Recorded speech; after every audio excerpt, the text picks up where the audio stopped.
이 종목은 대체 왜 이슈가 됐을까요? 탑7 점검하겠습니다. 삼성전자, 현대기아차, 메가스터디 등을 꼽아놓고 있습니다. 네, 첫 번째로는 신세계 인터내셔널 한번 볼게요. 4% 넘는 상승으로 현재도 진행되고 있고 이 주가가 우상향하면서 예쁜 그림을 그려나가고 있는 상황입니다. 화장품에 대한 기대가 큽니다. 자체 화장품 브랜드 비디비치가 면세 채널에서 인기가 그렇게 많다고요. 사실 국내 소비자들에게는 인기가 없었던 브랜드인데 중국인들 혹은 외국인들이 선택하면 또 얘기가 달라지는 거죠. 이에 대한 성장 기대감 속에서 17만 7천 원대까지 올라가 있는 모습입니다. 메가스터디 볼게요. 무상증자 이슈가 부각되는데요. 보통 주 한 주당 2주를 준대요. 이 소식이 전해지면서 주가가 쭉 올라가고 있습니다. 12% 급등이고요. 장중 상승분은 조금은 반납한 상황이지만 여전히 강합니다. 57,800원대에서 머물고 있습니다. 52주 신고가입니다. 인크로스라는 종목 볼게요. 러시아 월드컵 이제 개막이 코앞으로 다가왔습니다. 이런 가운데서 대형 국제적인 스포츠 이벤트가 있으면 또 그와 관련한 수혜주 찾기에 분분하잖아요. 주식시장에서는 그 후보군으로 1등으로 인크로스가 부각이 되고 있는데요. 광고 쪽으로 이 월드컵 관련한 이 광고 물량 확보로 인해서 양호한 성장을 이어나갈 수 있다라는 전망이 부각됩니다. 3% 넘는 상승을 기록하고 있습니다. 삼성전자와 SK하이닉스 쪽에서는 악재가 떴죠. 중국 정부에서 이 반도체 가격 담합과 관련해서 조사에 들어갔다라는 소식이 어제 저녁인가요? 전해지고 있었는데요. 근데 낙폭이 그렇게 크지는 않습니다. 장 초반도 그렇고 지금도 그렇고요. 삼성전자 0.7% 정도의 약세로 진행되고 있고요. SK하이닉스의 경우는 근데 SK하이닉스는 시간이 갈수록 조금 낙폭을 키우는군요. 1.64%의 하락세에 어떤 움직임 보일지 좀 지켜봐야 되겠습니다. 89,900원입니다. 자동차주 보겠습니다. 이제 자동차주 웃을 날이 온 걸까요? 미국 시장에서의 판매량 지난 5월분이 조사가 됐는데요. SUV 차량 그렇게 많이 팔렸다고 합니다. 중국 쪽에서도의 판매 실적 괜찮았고요. 기아차가 6% 가까운 급등이고요. 현대차가 2.5% 상승하고 있습니다. 음식료주들 오늘 강하죠. SPC 삼립이 11%대, 동원 F&B가 8%대, 오리온 홀딩스도 모두 강한 모습 보여주고 있는데요. 국내 가격 인상 이뤘습니다. 예, 이러고요. 또 중국에서도의 실적 개선도 이뤄질 것이라는 전망 속에 또 이렇게 줄줄이 올라서고 있는 음식료주들의 움직임도 확인할 수 있습니다. 앞서서서 2차 전지 관련주들의 움직임도 좀 눈여겨보자라는 박우신 사장의 전략을 듣고 왔는데요. 한 번 더 볼까요? 애지화학이 7%대고요. 삼성 SDI가 4%. 2차 전지 관련 장비 업체들도 주가 좋습니다. P&E 솔루션 6%대 강세 진행되고 있는데요. 이에 대한 이야기 조금 더 파보도록 하겠습니다. 네, 오늘 유한태증권 영업부 송태형 과장과 함께 이야기 나눠볼게요. 과장님 어서 오세요. 네, 안녕하세요. 네, 안녕하세요. 네. 앞에서 한 이야기 조금 더 이어갈게요. 2차 전지 관련주요. 네. 소리 소문 없이 점점 올라가는데 새롭게 나타난 특별한 이슈는 없는데 계속 올라가요. 어떤 이유에서일지 진단은 어떻게 하고 계십니까? 네, 일단은 이 업종 순환매라는 점이 계속적으로 좀 돌고 있다. 라고 좀 일단은 볼 수가 있을 것 같고요. 이런 순환매 속에서 과연 어떤 모멘텀을 조금 더 중시를 해서 볼 수가 있을지 이런 부분이 상당히 좀 업종별 차별화가 좀 나타나는 것 같습니다. 이 전기차 같은 경우에는 사실 아예 이 이슈가 발생하지 않았다라고 보기엔 좀 어려울 것 같아요. 사실 그 얼마 전이었죠. 중국에서 CATL 이 주식이 상장을 하게 되었는데요. 이 CATL 같은 경우에는 사실 2차 전지의 가장 큰 이 업체 중에 하나라고 좀 그랬네요. 보시면 좀 될 것 같아요. 네네. 그래서 이제 이 업체가 사실 상장을 하는 데 있어서 사실 공모 주가는 생각보다 좀 안 나왔던 부분이 있었어요. 그런데 이런 부분이 사실 이 제한적인 부분이 조금 중국 증시에 있었기 때문에 그런 부분에서 조금 안 나왔다라고 좀 보시면 될 것 같고요. 그 이후에는 좀 주가의 전망이나 이런 부분은 상당히 올라갈 것으로 예상이 되고 있기 때문에 그런 부분에서도 충분히 모멘텀을 좀 받을 수 있다라고 좀 볼 수가 있을 것 같고요. 여기에 한 가지의 더 이슈를 좀 더 말씀을 드리면 이 소프트뱅크의 이 자율주행차에 대해서 한 2조 원가량 추가적으로 GM의 이 이 발주가 나간 부분이 있었습니다. 그래서 이런 부분을 보게 됐을 때는 이 전기차라든지 이런 부분이 향후에는 더욱더 큰 먹거리로 좀 오게 되는 것이 아닌가 이렇게 좀 느껴지는 것 같아요. 그래서 이런 두 가지로 봤을 때 이 업종별 모멘텀이 좀 충분히 조금 기대감으로 이어지기는 좀 충분하지 않았나 이렇게 좀 생각되는 부분이 있고요.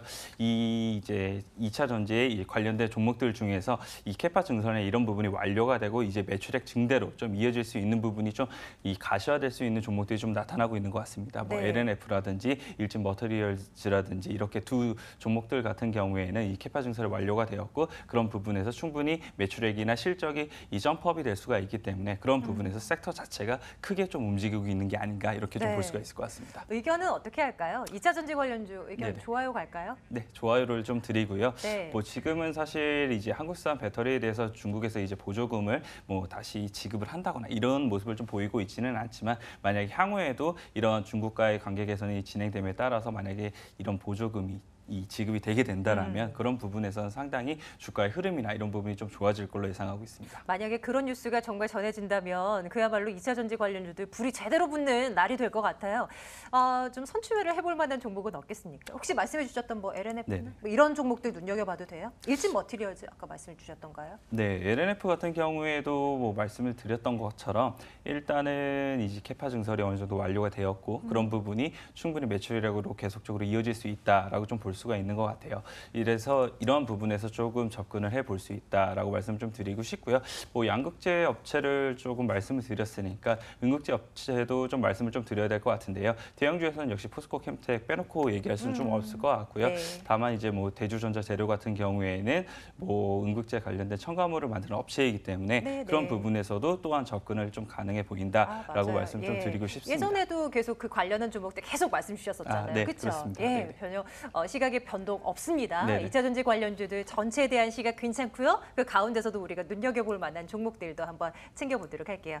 2차 전지 관련주에 이어서요. 오늘 시장에서 강한 섹터 하나 더 볼게요. 음식료 섹터가 튀어 올라오는데요. 네네. 이제는 좀 꾸준히 올라갈 수 있을까요? 아니면 순환매 이 장세 속에서 오늘은 이 종목이었었던 것일까요? 어떻게 보세요? 일단 전반적으로 음식료 업체들 같은 경우에는 사실 조금 뚜렷한 모멘텀이 없어서 계속적으로 네. 주가가 하락을 해왔던 게 사실입니다. 그런 부분에서 이제 주가가 좀 많이 하락을 하게 되면서 사실 밸류에이션에 대한 부담감도 많이 좀 줄어들었던 부분이 사실이고요. 그렇기 때문에 일단 밸류에이션적인 측면이 상당히 좀 먼저 부각되고 있다라고 좀 보실 수 있을 것 같아요. 거기에 이제 대외 변수 쪽이 조금 많이 좋아지고 있다는 부분이 조금 주가의 모멘텀으로 좀 이어지고 있다라고 볼 수가 있을 텐데요. 대외 변수 같은 경우에는 뭐 예전보다 원화가 조금은 더 강세로 좀 돌아서고 있는 부분이 있고요. 그리고 중국과의 관계에서 아무래도 조금 더 한중 관계가 좀 좋아질 것으로 예상이 되고 있기 때문에 중국 소비 역시나 좀 증대가 될 것으로 예상이 되고 있습니다. 그런 부분을 봤을 때 대외 변수도 역시나 좀 좋아질 걸로 예상이 좀 되고 있고 업체들 같은 경우에는 사실 그런 부분에서 이 하반기로 갈수록 좀 실적이 좀 뚜렷하게 좀 좋아지는 업체들이 좀 있을 걸로 예상이 좀 되고 있거든요. 그런 부분이 오늘 주가로 빠르게 좀 반영이 되고 있는 게 아닌가 이렇게 좀 볼 수 있을 것 같아요. 꾸준히 주가가 올라가려면 사실 뭐 음식료 업체들이 히트 상품들이 빵 하고 네, 뭔가가 그렇습니다. 나와줘야 될 텐데요. 뭐 라면이라든지 아니면 과자라든지 한 방에 있어야 되는데 그런 게 좀 부진해요. 그래도 앞으로 의견 자체는 어떻게 갈까요? 그래도 긍정적으로 봐도 괜찮겠습니까? 네, 일단은 의견은 좋아요를 좀 드리는 편이고요. 생각보다 이런 단기 반등의 폭은 조금 크게 나올 수 있는 부분이 있습니다. 그래서 한 네. 20%에서 30% 정도의 이 단기 반등이 나올 수도 있다라고 좀 보여지는 부분이 있고요.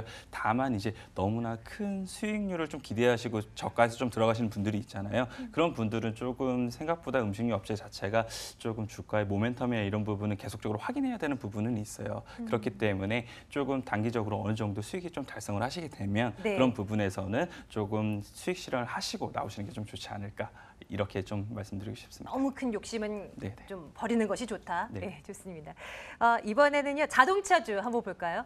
현대기아차, 아이고 오랜만에 이렇게 또 올라갑니다. 네네. 이제 이거 좀 올라가야 돼요. 너무 많이 기어가지고요. 네네. 어떻게 볼까요? 5월에 판매량 괜찮았대요.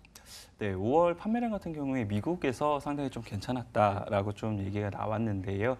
미국에서 보게 된다라면 사실 현대차 같은 경우에 지금 판매량이 한 10% 정도 좀 증가를 했던 부분이 있고요. 기아차 같은 경우에는 한 2% 정도 이 판매량이 증대가 됐다. 합산해서 한 6% 정도 이 판매량이 좀 증대가 되었다라고 좀 볼 수가 있을 것 같습니다. 뭐 MS 같은 경우에도 사실 현대차 같은 경우에는 소폭 증대가 좀 되는 모습을 보였고요. 기아차 같은 경우에는 소폭 조금 하락을 하는 모습을 좀 보였다라고 좀 보실 수가 있을 것 같아요. 그래서 이제 말씀을 하신 것처럼 자동차 네. 업종도 역시나 계속적으로 하락을 했기 때문에 그런 부분에서 저가에서 반등 모멘텀으로는 오늘 충분했다라고 좀 충분했다? 보여지는 부분은 있어요. 그런데 네. 이런 부분이 계속적으로 좀 이어지기에는 조금 더 확인되어져야 될 부분이 좀 많지 않느냐라고 좀 생각되는 부분이 뭐 많고요. 어떤 부분이요? 뭐 판매량이 계속 이어지는지 뭐 이런 여부군요. 그런 부분이 사실 미국 판매량을 조금 더 자세히 보게 된다라면요. 사실 이 현대차뿐만 아니라 이제 다른 업체들도 좀 비교를 해봐야 되잖아요. 네, 뭐 그렇죠. GM이라든지 포드라든지 이런 부분하고 비교를 해봤을 때는 그렇죠. 그렇게 눈에 띄게 뚜렷하게 더 좋아지는 모습을 보였다라고 좀 보기에는 좀 어려울 것 같고요. 그리고 이 기준일 자체가 한 2일 정도가 더 일할 수 있는 날이 있었어요. 그래서 그런 점을 좀 감안을 했을 때는 네. 올해 처음으로 1,700만 대를 좀 하향해서 이제 수출을 했다라고 해요. 그런 부분에서 보게 됐을 때도 조금 더 미국도 좀 더 지켜봐야겠다라는 부분이 좀 있을 것 같고요. 당연히 또 하나의 중요한 시장이죠. 중국 시장이 계속적으로 회복이 좀 돼야 될 텐데 그런 부분에서는 생각보다는 조금 회복 속도나 이런 부분이 조금 약하다라고 좀 보실 수가 있을 것 같아요. 네. 그래서 그런 부분을 조금 더 확인을 해야지만 이런 이 자동차 업종이 정말 이 추세가 좀 변화가 되고 다시 상승 기조로 간다라고 좀 볼 수 있을 것 같습니다. 또 이 미국 정부가 또 수입산 제품에 대해서 최다 뭐 고율 관세 매기고 난리도 아니잖아요. 네네. 하루에 막 손바닥 뒤집듯 이렇게 바뀌고 있는 이런 뉴스들이 또 들려오면 자동차주들 또 어찌 될지 모르는 나는 그런 어떤 두려움도 함께 안고 있는 요즘인 것 같아요. 의견은 어떻게 할까요? 네, 그래서 조금만 글쎄요로 갈까요? 좀 드리고요. 네. 뭐 말씀하신 것처럼 사실 미국과의 무역 전쟁이 계속적으로 좀 이어지는 부분이 좀 많은 것 같아요. 그래서 뭐 트럼프 대통령 같은 경우에는 사실 우리가 예상하지 못한 부분으로 자꾸 이런 정책이나 이런 쪽을 많이 수립을 하기 때문에 그런 부분에서 우리나라 자동차 산업에도 조금 적신호가 켜질 수 있는 부분이 충분히 있다라고 좀 보여지고 있습니다. 그래서 이런 부분이 조금 어느 정도는 확정이 된 이후에 접근을 하시는 게 좀 좋지 않을까라고 그렇죠. 말씀드리고 싶습니다. 네, 자동차주들 오늘 오랜만에 그래도 빨간불 들어와서 좀 괜찮나 했는데요. 아직도 확인해야 할 것들이 많네요. 자, 탑7 중에 또 한 종목 더 보겠습니다. 이번에는 인크로스 한번 볼까요? 월드컵 다가오면서 또 관련 수혜주 찾기에 이제 혈안인 거 그렇죠. 있죠. 진짜 네. 수혜주 맞아요? 좀 살펴주세요. 인크로스 같은 경우에는 사실 국내에서요 나스미디어하고 메조미디어 그 이후에 이제 3위의 이제 미디어랩 업체입니다. 뭐 미디어랩 업체 같은 경우에는 사실 이제 방송사에서 방송 광고를 대행해서 판매하는 업체이다라고 네. 좀 보실 수가 있을 텐데요. 사실 지금 이런 이 월드컵이 사실 조금 뭐 북미 회담이라든지 이런 부분에 좀 가려져서 좀 많이 부각이 좀 안 되고 있는 게 사실이에요. 좀 그러나 이제 정말 날짜가 좀 다가오게 된다라면 네, 그런 부분에서 14일인가요? 네, 14일이에요? 네네. 네. 그렇게 이제 정말 다가오게 된다라면 다시 한 번 더 생각보다 투자 심리나 이런 쪽이 좀 많이 몰릴 수가 있는 부분이 좀 생길 수 있을 것 같다라는 좀 생각이 들고 있고요. 지금 방송 3사에서 사실 완벽하게 결정은 되지는 않았다고 해요. 어떤 방송사가 어떻게 이 월드컵에 대해서 이제 방송을 진행을 할지에 대한 부분이 좀 결정이 안 났던 부분이 있는데 그런 부분에서 보게 됐을 때 이 결정이 나게 된다라면 당연히 자금 집행이나 이런 부분이 좀 많이 될 것 같고요. 또한 거기서 이제 광고라든지 이런 부분이 상당히 좀 많이 늘어날 수밖에 없지 않을까라고 좀 생각되는 부분이 있습니다. 또한 이제 이러한 스포츠 이벤트 외에도 이제 NH 엔터가 이제 대주주인데요. 이런 부분과 대주주와 함께 이제 더욱더 이제 시너지 효과를 좀 발휘를 하게 된다라면 뭐 하반기로 갈수록 더욱더 인크로스의 실적이라든지 이런 부분은 더 좋아지지 않을까 이렇게 예상해 볼 수 있을 것 같습니다. 네, 의견은 좋아요로 가면 되나요? 좋은 얘기 많이 주시는 것 같은데요. 네, 맞습니다. 좋아요를 좀 드리도록 하겠습니다. 탑7 가운데 4종목을 우리 과장님과 함께 이야기를 나눠봤는데요. 내일장 탑픽, 내일도 조금 더 흐름 좋을 것이다. 어떤 쪽에 가볼까요? 저는 인크로스를 탑픽으로 진짜요? 말씀드리도록 하겠습니다. 의외인데요? 아, 그래요? 네네. 앞으로도 괜찮게 보고 계시는 종목이다? 하반기로 갈수록 계속적으로 실적이나 이런 모멘텀이 조금 증대가 될 수 있다라고 좀 생각되는 부분이 있기 때문에 그래요? 그런 부분을 말씀드렸고 네. 삼성페이와도 지금 2분기부터는 계속 이제 광고나 이런 부분을 좀 진행을 하는 부분이 있거든요. 네네. 그런 부분을 봤을 때는 더욱더 확장이 좀 빠르게 되지 않을까라고 어허, 생각을 그래요? 해서 탑픽으로 인크로스를 좀 제시해드리도록 하겠습니다. 좋습니다. 저는 뭐 2차 전지 뭐 이런 쪽 말씀 주실 줄 알고 네네. 기다리고 있었는데요. 인크로스도 우리 한번 눈여겨보자고요. 자, 이제 3시 28분 지나고 있습니다. 장 마감 임박해 오고 있는데요. 월요일째 어떻게 마무리될지 안신의 앵커와 확인하러 가겠습니다.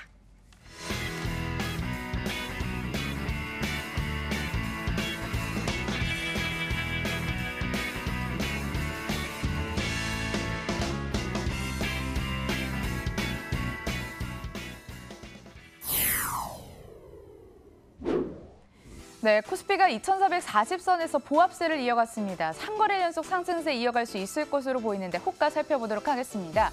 0.32% 상승한 2,446선의 마감을 앞둡니다. 중대형주 위주로 상승했고요. 하지만 코스닥 같은 경우에 장중 반락을 했습니다. 0.7%까지 낙폭을 키우면서 876선에 마감 앞둡니다. 호가 살펴보도록 하겠습니다. 자, 여기서 코스피 시가총액 3위 종목 살펴보시면요. 하락의 기운이 감돌고 있습니다. 다만 삼성전자, 우선주, 현대차는 빨간불 켜며 마감을 앞두네요. 호가 분위기 살펴봤습니다.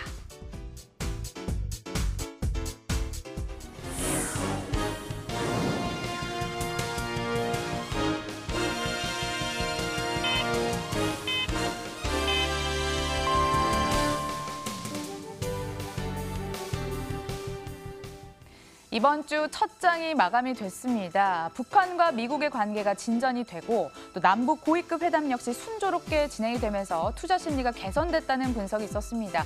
코스피는 3일째 상승세를 이어가면서 0.4% 상승한 2,448의 종가를 찍었지만 코스닥 같은 경우는 4거래일 만에 반락을 하면서 0.65% 내린 877의 종가를 형성했습니다. 수급은 어땠을까요? 기관 나홀로 사자를 외쳤습니다. 운수장비 업종 위주로 러브콜을 보냈고 707억 원을 담았습니다. 하지만 개인과 외국인은 동반 매도, 개인이 그중에서도 728억 원 매도에 가담했습니다. 코스닥에서는 외국인과 기관의 동반 매도가 연출이 됐는데요. 외국인은 640억 원, 기관은 557억 원을 매도했고 이 두 수급 주체들 모두 제조제약 중심으로 팔았습니다. 다만 개인만이 사재를 외치면서 1,358억 원 순매수 우위를 기록을 했습니다.